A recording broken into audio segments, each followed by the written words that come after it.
The most important game of I Spy you'll play: identifying malicious and fraudulent emails. Did you know the typical office worker received over 120 emails every day in 2024? That roughly translates to 362 billion emails being exchanged globally, and that number is projected to grow. That means fraudsters have hundreds of billions of opportunities to cause problems.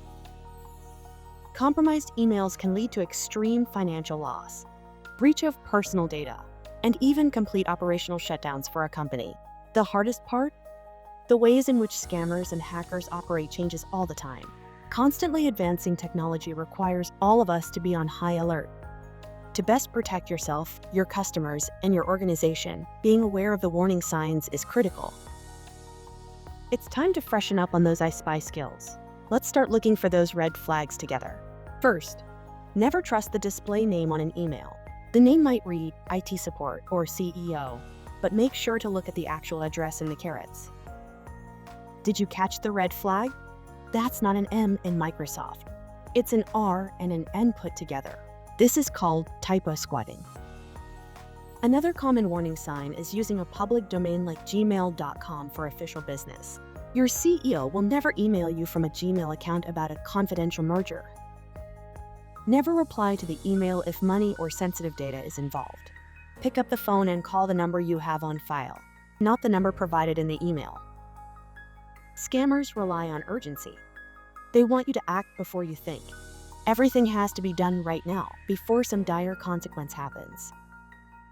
Spoofed or fraudulent emails will likely either include typos, words used incorrectly, or overly professional language. Be on the lookout for either extreme case. Emails flooded with terrible grammar or the email that seems too perfect. Artificial intelligence is changing the game, so it's important to look for language that feels normal. No one is kindly asking for your professional assistance on anything. If it doesn't read like someone wrote it, they probably didn't. Links are not the only thing that can be compromised. Downloading attachments or scanning QR codes can do the same harm as clicking on a bad link. Be especially wary when using your smartphone, because they often don't have the same protections as a computer tied to your organization's network. Pro tip: if you see a QR code in an email for a password reset or accessing a document, it is almost certainly a trap. Legitimate IT or financial institutions won't ask you to do this. If you're ever unsure if an email is legitimate, the best thing you can do is verify. But make sure you're using contact information you obtained yourself. Do not rely on emails, websites, links, or phone numbers included in an email you aren't expecting. If something feels off or seems fishy, don't just delete it. Report it. Reporting suspicious emails could prevent others from falling for the same fraudulent attempts. To summarize, stay alert and stay skeptical. If something feels off, ask. No one will fault you for double-checking.